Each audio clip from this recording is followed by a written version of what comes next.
సరిహద్దుల్లో ఉద్రిక్తతలు తలెత్తుతున్నాయి. ఇప్పటికే పాక్ కూడా అన్ని రకాలుగా సిద్ధంగా ఉన్నాం, ఏదేమైనా తేల్చుకుందామన్న చందంగానే అక్కడి కొంతమంది మంత్రులు పిచ్చి కుక్కలు కారు కూతలకు వస్తున్నారు. ఈ నేపథ్యంలోనే భారత్కు అన్ని రకాల సిద్ధంగా ఉంది. పాకిస్తాన్ని అష్టదిగ్బంధనం చేసింది. ఎటువైపు నుంచి అయినా పాకిస్తాన్ పైన అటాకింగ్ కి సిద్ధమయ్యే విధంగా అన్ని రకాల ఆర్మ్ ఫోర్సెస్ ని భారత్ సిద్ధం చేసుకొని ఉంది. ఇప్పటికే అటు అటారీ బార్డర్ నుంచి మొదలుకుంటే శ్రీనగర్ అటారీ బార్డర్ చివరిగా గుజరాత్ వరకు కూడా India Pak international border sharing ప్రతి చోట కూడా ఆదేశాలు జారీ చేసింది భారత ఆర్మీ. అందరినీ కూడా అలర్ట్ గా ఉంచే విధంగా సిద్ధం చేసింది. 48 గంటల్లోగా అన్ని రకాలుగా పంటల్ని తీసేసుకోండి, సేఫ్ జోన్ కి వెళ్ళిపోండి, ప్రికాషనరీ మెజర్స్ తీసుకోండి అంటూ కూడా రైతులకి ప్రజలకు అందరికీ కూడా ఆదేశాలు జారీ చేసింది. ఎయిర్ ద్వారా ఒకవేళ కనుక సర్ఫేస్ టు సర్ఫేస్ ఎటువంటి దాడి జరిగిన పాకిస్తాన్ ఏమైనా కవ్వింపు చర్యలకు పాల్పడినా కూడా దాన్ని కూడా ఎదుర్కోవడానికి సంసిద్ధంగా ఉంది. ఎయిర్వేస్ సిద్ధంగా ఉన్నాయి, అన్ని రకాలుగా బార్డర్ సిద్ధంగా ఉంది, ముఖ్యంగా సీవేస్ ద్వారా నావీ దళాలు కూడా సిద్ధంగా ఉన్నాయి. ఇప్పటికే ఇటు ఎక్కడో ఒక చోటు నుంచి మనం పర్టికులర్గా చెప్పాల్సిన పని లేదు, ఎందుకంటే ఇండియన్ సీక్రెట్స్ లీక్ చేయదలుచుకోలేదు కాబట్టి చెప్పదలుచుకోలేదు. కానీ ఎక్కడో ఒక చోటు నుంచి కోస్టల్ ఏరియా నుంచి కూడా పోర్ట్స్ నుంచి కూడా అటు కరాచీ పాకిస్తాన్ హైదరాబాద్ను కూడా ఎక్కుపెట్టే విధంగా లాంగ్ రేంజ్ నుంచి INS Surat, INS Sagar, INS సంబంధించి మరిన్ని అంశాలు కూడా సిద్ధంగా ఉన్నాయి. అన్ని రకాలుగా సంసిద్ధం చేసుకొని పెట్టుకుంది. అయితే ఒకసారి అసలు మిసైల్స్ కనుక ప్రయోగం జరిగితే ఎంత రేంజ్ వరకు వెళ్ళొచ్చు, మన దగ్గర ఎటువంటి మిసైల్స్ ఉన్నాయి, పాకిస్తాన్ దగ్గర ఎటువంటి మిసైల్స్ ఉన్నాయి, దాని రేంజ్ ఏంటి, ఇవన్నీ కూడా క్లుప్తంగా వివరించే ప్రయత్నం చేస్తాను. ముందుగా ఇండియా దగ్గర మిసైల్స్ ఏంటి, ఏ రకంగా ప్రయోగించబోతున్నారు, దాని రేంజ్ ఎంత చూసే ప్రయత్నం చేద్దాం. ముందుగా కొన్ని మీకు వివరించే ప్రయత్నం చేస్తాను. ముందుగా ఒకటి పృథ్వీ-1 పీసీఆర్ ఒకసారి ప్లే చేయండి. ఇది పృథ్వీ-1 150 కిలోమీటర్ల మేర ప్రయాణించగల శక్తి, 150 కిలోమీటర్ల మేర అక్కడికి పడిపోయే శక్తి, అక్కడ మొత్తాన్ని కూడా ధ్వంసం చేసే శక్తి. అంటే ఇక్కడ డైరెక్ట్గా ఏదో సీవేస్ ద్వారానో రోడ్వేస్ ద్వారానో ప్రయాణించేది కాదు, సర్ఫేస్ టు సర్ఫేస్. ఇక్కడ లాంచ్ అయితే డైరెక్ట్గా ఇది పడిపోయేది ఎక్కడ అంటే 150 కిలోమీటర్ల తర్వాతే. అలా కనుక చూస్తే ఒకసారి ఇక్కడ మనం చూద్దాం.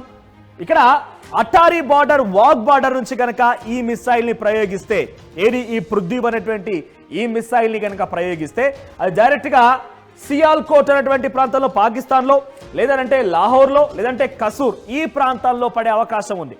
ఒకసారి కనుక అటారీ బార్డర్ నుంచి దీన్ని ప్రయోగిస్తే ఆ 3 ప్రాంతాలు 150 కిలోమీటర్ల సర్ఫేస్ టు సర్ఫేస్, అంటే డైరెక్ట్ గా ఇక్కడ నుంచి 150 కిలోమీటర్ దూరంలో ఇక్కడ డైరెక్ట్ గా పడే అవకాశం ఉంది. ఇది పృథ్వీ-1కి సంబంధించిన అంశం. ఎక్కడ పడొచ్చు, లాహోర్లో పడొచ్చు, సియాల్కోట్లో పడొచ్చు, కసూర్లో కూడా పడొచ్చు. దీని రేంజ్ కేవలం 150 కిలోమీటర్లు మాత్రమే. ఇది కనుక ప్రయోగిస్తే 150 కిలోమీటర్ దూరంలో పాకిస్తాన్లో పడిపోయి అక్కడ పూర్తిగా ఒక బిగ్ బ్లాస్ట్ చేసే అవకాశం ఉంది. ఇక నెక్స్ట్ మిసైల్ విషయానికి వస్తే పృథ్వీ-2 పీసీఆర్ పృథ్వీ-2 గురించి ప్లే చేయండి. ఎస్, పృథ్వీ-2 250 నుంచి 350 కిలోమీటర్లు, అంటే హైదరాబాద్ నుంచి మొదలుకుంటే ఉదాహరణకి ఎంత రేంజ్ ఉంటుందనంటే కనుక హైదరాబాద్ నుంచి ఆదిలాబాద్ అంత దూరం వరకు 350 కిలోమీటర్ల దూరంలో ఇది లాంచ్ అయ్యే అవకాశం, అక్కడ పడిపోయే అవకాశం ఉంది. ఒకవేళ కనుక ఇదే అటారీ బార్డర్ నుంచి దీన్ని కనుక ప్రారంభిస్తే ఎక్కడ పడుతుందంటే కనుక గుజ్రాన్వాలా లేదా లాహోర్లో పడవచ్చు, ఫైసలాబాద్ లో పడవచ్చు, ముల్తాన్ ఈ ప్రాంతాల్లో పడే అవకాశం ఉంది. అంటే దాదాపు మీరు కవర్ చేస్తే ఇక్కడ చూడండి, ఇదంతా బ్లాక్ లో కనిపించేది పాకిస్తాన్, ఇది ఇండియా, ఇది అటారీ బార్డర్. ఇక్కడ నుంచి కనుక ప్రయోగిస్తే దాదాపు ఇక్కడ చూడండి ఇక్కడ వరకు, అంటే half of the range Pakistan వరకు పడే అవకాశం ఉంది. ఎటువైపు నుంచి ప్రయోగించినా కూడా ఇక్కడ ముల్తాన్ వరకు పడే అవకాశం ఉంది. ఇది పృథ్వీ-2. ఒకసారి పృథ్వీ-3 గురించి కూడా ప్లే చేస్తాను నేను. అంటే ఇట్లా దాదాపుగా పృథ్వీ-1, పృథ్వీ-2, పృథ్వీ-3, పృథ్వీ-5 వరకు ఉన్నాయి. ఇప్పటి వరకు నేను చెప్పింది కేవలం షార్ట్ రేంజ్ మాత్రమే. ఒకసారి పృథ్వీ-3 గురించి వింటే దీన్ని ధనుష్ అని కూడా పిలుస్తూ ఉంటారు. సో దాంట్లో 350 కిలోమీటర్ దూరం నుంచి 600 కిలోమీటర్ వరకు ఈ మిసైల్ ప్రయోగం జరిగే అవకాశం. అంటే సేమ్ మళ్ళీ అటారీ బార్డర్ వాగ్ నుంచి ప్రయోగం చేస్తే ఇస్లామాబాద్ ని పేల్చేయొచ్చు, ఇస్లామాబాద్ లో పడే అవకాశం ఉంది, రావల్పిండి దగ్గర పడే అవకాశం ఉంది, సర్గో దగ్గర పడే అవకాశం ఉంది, ఫైసలాబాద్, ముల్తాన్ ఈ ప్రాంతాల్లో పడే అవకాశం ఉంది. ఎంత 350 నుంచి 600 కిలోమీటర్లు. ఒక్కసారి కనుక దీని ఇక్కడ నుంచి ప్రయోగిస్తే, అటారీ బార్డర్ నుంచి ప్రయోగిస్తే డైరెక్ట్ గా 600 కిలోమీటర్ల దూరంలో పడే అవకాశం ఉంది. ఇది కేవలం షార్ట్ రేంజ్, ఇంతకు మించి ఇంకెక్కువ ప్రయోగించినా కూడా పాకిస్తాన్ దాటిపోతుంది కూడా. సో ఇవన్నీ కూడా షార్ట్ రేంజ్ లో ఉన్నవి. ఒకసారి మన దగ్గర మిడ్ రేంజ్ అంటే ఒక 500 కిలోమీటర్లు దాటి పడేటువంటి మిసైల్స్ గురించి కూడా చెప్తాను ఒకసారి మీకు. అగ్ని-1, ఒకసారి అగ్ని-1 గురించి ప్లే చేయండి. సో అగ్ని-1 ఇది 700 నుంచి 1200 కిలోమీటర్ల దూరం వరకు వెళ్ళేటువంటి ఒక మిసైల్. సో దీన్ని ప్రయోగిస్తే 700 కిలోమీటర్లు దాటి 1000 కిలోమీటర్లకు 1200 కిలోమీటర్లు చేరే అవకాశం కూడా ఉంది. సేమ్ మళ్ళీ అటారీ బార్డర్ నుంచే ప్రయోగిద్దాం. ఎందుకంటే అటారీ బార్డర్ గురించి చెప్పాల్సి వస్తుందంటే ఒక ఎగ్జాంపుల్ గా తీసుకుంటే ఈ కోస్టల్ ఏరియాలో అంటే ఇక్కడ ఇదంతా ఈ ప్రాంతంలో ఈ బార్డర్ మొత్తం కూడా 3328 కిలోమీటర్ల షేరింగ్ ఆఫ్ పాకిస్తాన్ తో మనకు బార్డర్ షేరింగ్ ఉంది. ఇక్కడ ఎక్కడి నుంచి ప్రయోగిస్తారు మనం చెప్పలేదు. ప్రస్తుతానికైతే ఈ బార్డర్ గుండా ఇది మొత్తం కూడా ఈ షేరింగ్ బార్డర్ ఉంది కదా, ఈ బ్రౌన్ కలర్ ఆ పాకిస్తాన్ వరకు మొత్తం షేరింగ్ అంతా కూడా ఇక్కడ 2 రోజుల్లో మొత్తం ఖాళీ చేయమని ఆర్మీ అధికారుల నుంచి ఆదేశాలు వచ్చాయి. ముఖ్యంగా మరి అటారీ బార్డర్ దగ్గర అక్కడ ఆ ఫెన్సింగ్ ఆ బార్డర్ షేరింగ్ దగ్గర ఫెన్సింగ్ దగ్గర పంట పొలాలను కూడా పంట తీసుకోమని చెప్పి ఆర్మీ అధికారులు చెప్పారు.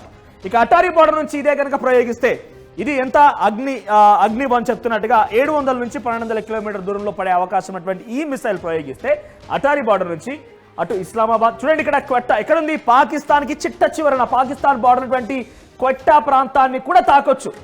అంతటి సామర్థ్యం గల బలం మిసైల్స్ ని భారత్ దగ్గర ఉంది. ఇస్లామాబాద్ చేరుకోవచ్చు, లాహోర్, ఇక కరాచీ చూడండి చిట్ట చివరన కరాచీ ఉంటుంది. ఆ చివరన కనబడుతుంది అది కరాచీ. సో కరాచీ పోర్ట్ కరాచీలో కూడా ఇక్కడ నుంచి డైరెక్ట్ ఇక్కడ వాఘా బార్డర్ నుంచి వేస్తే అటారీ బార్డర్ నుంచి వేస్తే ఒకవేళ కనుక దీన్ని మనం కొంచెం దూరం నుంచి ప్రయోగించినా కూడా ఈజీగా ఆ టార్గెట్స్ రీచ్ అవ్వచ్చు. 1200 కిలోమీటర్ల సామర్థ్యం, ఇది మిడ్ రేంజ్ మాత్రమే. దీంట్లో అగ్ని 2 కూడా ఉంది. ఒకసారి అగ్ని 2 గురించి చెప్తాను మీకు నేను. అగ్ని 2 దీని సామర్థ్యం ఎంత? దీన్ని 2000 నుంచి 3000 కిలోమీటర్లు అంటే ఇక్కడ నుంచి కవర్ చేస్తే ఆల్మోస్ట్ పాకిస్తాన్ దాటి వెళ్ళిపోవచ్చు. ఇక్కడ చూడండి ఇక్కడ చివరిగా కనబడుతుంది కదా, ఇక్కడ ఒకటి పెషావర్ అని వస్తుంది, ఇక్కడ వరకు కూడా రీచ్ అవ్వచ్చు. ఎస్, పెషావర్, ఇస్లామాబాద్, రావల్పిండి, లాహోర్, ముల్తాన్, కరాచీ, క్వెట్టా ఈ ప్రాంతాలు ఈజీగా రీచ్ అవ్వచ్చు. అంటే అంతటి సామర్థ్యం ఉన్నటువంటి మిసైల్స్ భారత్ దగ్గర అందుబాటులో ఉన్నాయి. సో అగ్ని 1 అగ్ని 2 అన్ని కూడా మిడ్ రేంజ్ వరకు వస్తే ఒకవేళ నిజంగానే ఇది కాదు అటారీ బార్డర్ నుంచి కాదు చిట్ట చివరినటువంటి ఇటువైపు ప్రాంతం ఇంకా లడక్ నుంచి కానివ్వండి ఇంకేదైనా వేరే దూర ప్రాంతం నుంచి కనుక మనం ప్రయోగించిన అక్కడ వరకు రీచ్ అవ్వగలుగుతామా అంటే మన దగ్గర ఇంకా లాంగ్ రేంజ్ మిసైల్స్ కూడా ఉన్నాయి. వాటి గురించి కూడా వినిపిస్తాను ఒకసారి. PCR నిర్భయ, ఎస్ నిర్భయ అనేటువంటి ఈ మిసైల్స్ అండి 1000 నుంచి 1500 కిలోమీటర్ల దూరంలో ఇక్కడ నుంచి లాంచ్ చేస్తే పడే అవకాశం ఉంది. సేమ్ మళ్ళీ మనం వాఘా బార్డర్ అటారీ బార్డర్ నుంచి ప్రయోగం చేస్తే ఇవన్నీ ఏరియాస్ కూడా కవర్ కావచ్చు. అంటే ఏ మాత్రం చూసినా కూడా ఇండియా మనం డైరెక్ట్ గా పాకిస్తాన్ పైన యుద్ధం ప్రకటించాలంటే పాకిస్తాన్ లో వెళ్లాల్సిన అవసరం లేదు. ఇక్కడ నేను చెప్పానంతా మీరు వింటున్నారు కదా, అటారీ బార్డర్ అనేది భారతదేశంలో ఉంటే ఇక్కడ నుంచి ప్రయోగిస్తేనే పాకిస్తాన్ పైన పడిపోతుంది. సో పాకిస్తాన్ పైన ఎన్ని మిసైల్స్ మనం ఇండియా నుంచే ప్రయోగించవచ్చు. డైరెక్ట్ గా యుద్ధ క్షేత్రంలోకి వెళ్ళాలంటే పాకిస్తాన్కి వెళ్ళి ఢీ కొట్టాల్సిన అవసరం లేదు, ఎదురుపడి ఢీ కొట్టాల్సిన అవసరం లేదు. అది లాంచ్ అయ్యేంత వరకు కూడా పసిగట్టులు అటువంటి మిసైల్స్ ఉన్నాయి. గంటకి 6000 కిలోమీటర్ల వేగంతో వెళ్ళేటువంటి మిసైల్స్ కూడా మన దగ్గర అందుబాటులో ఉన్నాయి. అంటే కనీసం వాళ్ళు పసిగట్టలేరు కదా, అక్కడ పడిపోయిన తర్వాత కనీసం అక్కడ బూడిద కూడా మిగిలిన అటువంటి మిసైల్స్ భారత్ దగ్గర అందుబాటులో ఉన్నాయి. ఇక మరోవైపుగా బ్రహ్మోస్ అనేటువంటి ఒక మిసైల్ కూడా ఉంది. బ్రహ్మోస్ ఇక్కడ చూడండి, బ్రహ్మోస్ 450 నుంచి 800 కిలోమీటర్ల వేగం అంటే అంతటి సామర్థ్యం అంతటి దూరం వరకు లాంచ్ చేయొచ్చు. డైరెక్ట్గా ఇండియా సర్ఫేస్ నుంచి డైరెక్ట్గా 800 కిలోమీటర్ దూరం వరకు మనం అక్కడ లాంచ్ చేయొచ్చు. దాన్ని ఇస్లామాబాద్లో పడే అవకాశం ఉంది, లాహోర్, కరాచీ ఇవన్నీ ఏరియాస్ని కవర్ చేయొచ్చు. ఇంకా లాంగ్ రేంజ్ ఇవన్నీ కూడా కేవలం మీకు చెప్పేది మిడ్ రేంజ్ వరకు మాత్రమే. ఇంకా లాంగ్ రేంజ్ అని అంటే నేను చెప్పినట్టుగా హైపర్సోనిక్ లాంటి 6000 కిలోమీటర్ల దూరం ఉన్నటువంటి విషయాన్ని టార్గెట్ చేయడం కానివ్వండి. అంటే 6000 కిలోమీటర్లు అంటే దాదాపుగా భూభాగానికి సగం దూరం వెళ్ళేటువంటి మిసైల్స్ కూడా ఉన్నాయి. అటువంటి ప్రయోగాలు చేసేటువంటి అవకాశం కూడా భారత్ దగ్గర ఉంది. ఇప్పుడు నేను చెప్పినంత కూడా ఇండియాకి సంబంధించి మరి ఆ దుర్మార్గపు పాపిస్టి పాకిస్తాన్ దగ్గర మనం తెలుసుకోవాలి కదా. మరి పాపిస్టి పాకిస్తాన్ దగ్గర ఏముంది, ఎటువంటి అవకాశాలు, ఇది కేవలం మిమ్మల్ని ఒక భయభ్రాంతులకు గురి చేయడం మా ఉద్దేశం కాదు ఇక్కడ. అంటే ఒకవేళ జరిగితే ఏం జరగవచ్చు, మన ఇండియా దగ్గర చాలా బిగ్గెస్ట్ పవర్ ఉంది. ఏ మాత్రం కూడా ఇంకొక విషయం ఏంటంటే ఇజ్రాయెల్లో గతంలో మనం చూసాం, అటు ఇరాన్ నుంచి దాడులు జరిగినా, హమాస్ నుంచి దాడులు జరిగినా, లెబనాన్ నుంచి దాడులు జరిగినా, సిరియా నుంచి దాడులు జరిగినా కూడా ఇజ్రాయెల్ దగ్గర ఐరన్ డోమ్ లాంటిది ఒకటి ఉంది. ఐరన్ డోమ్ అంటే సర్ఫేస్ నుంచి వచ్చేటువంటి ఈ మిసైల్స్ వాటిని అడ్డుకోవడం, డిస్పోజ్ చేయడం, వాటిని డిస్మాంటిల్ చేయడమే వీటి యొక్క లక్ష్యం. ఐరన్ డోమ్ లాంటిది ఉంది. సో ఇక్కడ భారత్లో కూడా ఇజ్రాయెల్ సపోర్ట్ ఇస్తోంది కాబట్టి అటువంటిది ఒక రక్షణ కూడా ఏర్పాటు అయి ఉంటుంది కదా ఇప్పటికే. అది కాకపోయినా భారత్ ఆర్మీ కూడా సంసిద్ధంగా ఉంది వాటిని గాల్లోనే డిస్పోజ్ చేసే విధంగా. లేదనంటే అక్కడి నుంచి ఒకవేళ కనుక పాకిస్తాన్ నుంచి ఒక మిసైల్ కనుక ప్రయోగం జరిగితే అక్కడే లాంచ్ అయిపోయి పాకిస్తాన్లో ప్రయోగించినటువంటి ఆ మిసైల్ పాకిస్తాన్లోనే పడిపోయి అక్కడి ప్రజలే అక్కడి సైన్యమే మొత్తం ఆగమయ్యే విధంగా, అక్కడి సైన్యమే పేలిపోయే విధంగా కూడా లేటెస్ట్ టెక్నాలజీ, లేజర్ టెక్నాలజీని కూడా భారత్ దగ్గర ఉంది. ఒకసారి పాకిస్తాన్ దుర్మార్గుల దగ్గర పాకిస్తాన్లో ఎటువంటి ఆ మిసైల్స్ ఉన్నాయి చూసే ప్రయత్నం చేద్దాం వాటి కూడా, ఎందుకంటే వాటి కూడా కొంత ఆలోచించాలి కాబట్టి. ఇక్కడ పాకిస్తాన్ విషయానికి వస్తే నిస్రా అనేది ఒకటి ఉంది, అది 60 నుంచి 70 కిలోమీటర్ దూరంలో ప్రయోగించే అవకాశం ఉందట. దాన్ని ఒకవేళ కనుక లాహోర్ నుంచి కనుక వాళ్ళు ప్రయోగించాల్సి వస్తే ఇక్కడ జమ్మూ లేదా ఇతర ప్రాంతాలు అమృత్సర్ లేదంటే చండీగఢ్ ప్రాంతాల్లో వాళ్ళు ప్రయోగించవచ్చు. కానీ ఇక్కడ మీరు మళ్ళీ చెప్తున్నా, ఇది కేవలం మళ్ళీ భయభ్రాంతుల గురించి చెప్పడమో పాకిస్తాన్ గురించి చెప్పడంలో మా ఉద్దేశం ఏంటంటే, ఆ దుర్మార్గులు పాకిస్తానీలు గతంలోనే అనేక రకాలుగా మరణకాండ సృష్టించారు, మరణ హోమం సృష్టించారు. కాబట్టి ఒకవేళ వాళ్ళు ప్రయోగించినా కూడా తట్టుకునేటువంటి శక్తి భారత్ దగ్గర ముమ్మాటికి ఉంది. మళ్ళీ చెప్తున్నాను, ఐరన్ డోమ్ లాంటి శక్తి, అంతకు మించినటువంటి శక్తి ఒకటి ఉంది. కానీ పాకిస్తాన్ దగ్గర ఏ మాత్రం కూడా అటువంటి సామర్థ్యం లేదు. పాకిస్తాన్ ఖండాలుగా ఖండించడానికి భారత్ సిద్ధంగా ఉంది. కేవలం ఇక్కడ ఒకవేళ కనుక వాళ్ళ దగ్గర శక్తియుక్తులు ఏమున్నాయని చెప్పడం కోసమే మా ఉద్దేశంగా ఉంది. ఇక్కడ నిస్రా అనేది ఉంది, దీన్ని 60 నుంచి 70 కిలోమీటర్ వరకు ప్రయోగించవచ్చు. ఇక నెక్స్ట్ హత్ఫ్, పీసీఆర్ ప్లే చేయండి. ఇక నెక్స్ట్ హత్ఫ్ అనేది ఒకటి ఉంది. ఈ హత్ఫ్లో 70 నుంచి 100 కిలోమీటర్లు, చూడండి హత్ఫ్ అనేది 70 నుంచి 100 కిలోమీటర్ వరకు వాళ్ళు ప్రయోగించవచ్చట. నెక్స్ట్ గౌరీ 1, ఎస్ గౌరీ 1 అనేది ఒకటి ఉంది. గౌరీ 1 అనేది 1500 కిలోమీటర్లు. ఇది మిడ్ రేంజ్ గా ఉండబోతోంది. లాహోర్ నుంచి కనుక ప్రయోగిస్తే ఇక్కడ గుజరాత్ దగ్గర, ఢిల్లీ దగ్గర పలు ప్రాంతాల్లో కూడా వాళ్ళు లాంచ్ చేసే అవకాశం కూడా ఉందట. రైట్, ఒకవేళ గౌరీ 2, ఎస్ గౌరీ 2 అనేది ప్రయోగిస్తే కనుక, ఎస్ గౌరీ 2 అదే కనుక ప్రయోగిస్తే 2000 నుంచి 2300 కిలోమీటర్ దూరం వరకు కూడా దీన్ని ప్రయోగించవచ్చంట. లాహోర్ నుంచి ముంబై ఇతరత్ర మెయిన్ సిటీస్ను కూడా టార్గెట్ చేసే అవకాశం ఉంది. కానీ ఎట్టి పరిస్థితుల్లో కూడా అటువంటిది భారత్లో సాధ్యం కాదు. ఆ పాకిస్తాన్ పిచ్చి కుక్కలు ఏం చేసినా కూడా తిప్పుకోవడానికి భారత్ సిద్ధంగా ఉంది. ఇక మరోవైపుగా అబాబిల్ అనేటువంటి ఒక మిసైల్ ఉంది వాళ్ళ దగ్గర. అబాబిల్ అనే మిసైల్ 2200 కిలోమీటర్ల దూరం ఉన్నటువంటి మిసైల్. సో ఇవన్నీ చూస్తే మీరు అనుకోవచ్చు, బహుశా ఇన్ని కిలోమీటర్ల మిసైల్స్ వాళ్ళ దగ్గర ఉన్నాయనంటే, నేను చెప్తున్నాను మళ్ళీ మన హైదరాబాద్లో తయారైనటువంటి DRDO తయారు చేసిన ఒక హైపర్సోనిక్ అనేటువంటి మిసైల్ గంటకి 6000 కిలోమీటర్ల 6200 కిలోమీటర్ల వేగంతో వెళ్ళేటువంటి ఒక మిసైల్ ఉంది. అంటే సగం భూభాగం వరకు పాకిస్తాన్ దాటి కూడా యుద్ధం చేయవచ్చు. అటువంటి మిసైల్స్ ఉన్నాయి. ఏ మాత్రం భయపడాల్సిన అవసరం లేదు. Keep belief in Indian army అన్ని రకాలుగా సంసిద్ధంగా ఉంది. ఒకటి, ఫస్ట్ వాళ్ళు ప్రయోగించాలన్నా కూడా వాళ్ళకి ఆ ధైర్యం సరిపోదు. భారత్ చేతిలో అనేక సార్లు ఓడిపోయింది. ఒకనొక సందర్భంలో డ్యూరింగ్ 1960s అనుకుంటా బహుశా బట్టలుడ తీసి పాకిస్తాన్ని పరుగులు పెట్టించింది భారత ఆర్మీ.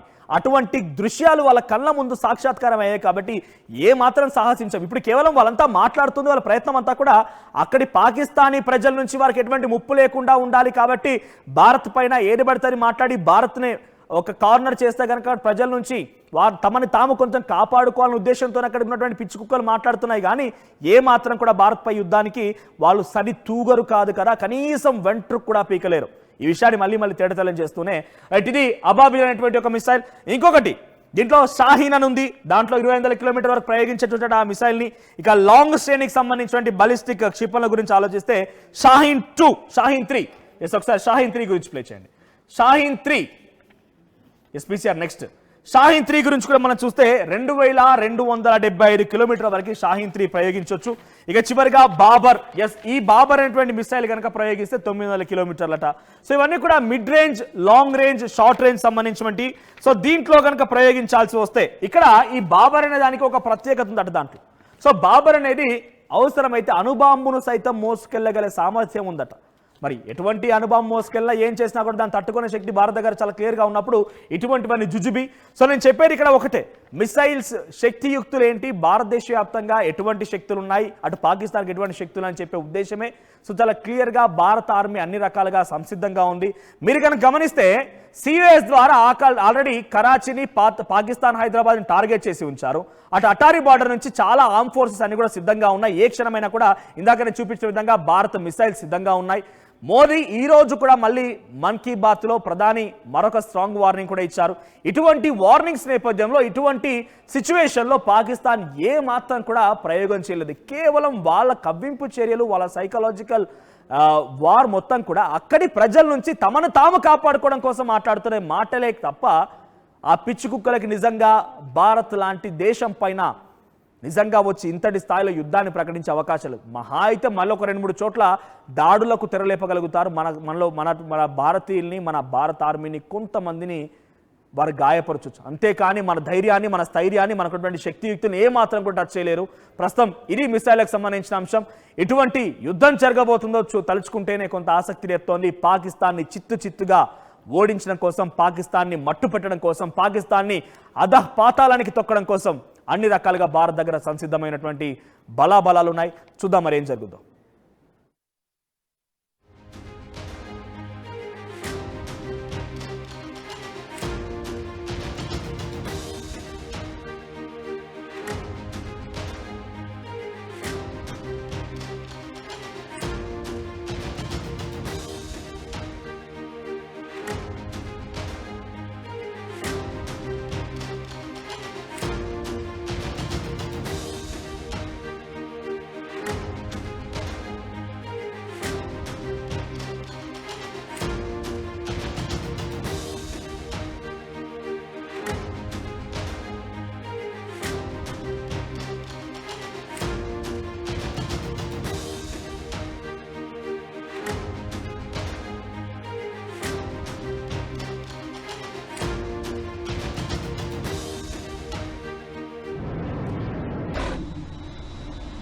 యూపీఎస్సీ ఫలితాల్లో 84కు పైగా ర్యాంకులతో ప్రభంజనం సృష్టించి తెలంగాణ మొదటి గ్రూప్ 1 ఫలితాల్లో 100కి పైగా ర్యాంకులు సాధించి విజయ దుందుభి మోగిస్తున్న ఏకైక అకాడమీ మన Vishnu IAS academy. At KLH, we ensure that your dream job is a reality. KLH deemed to be university.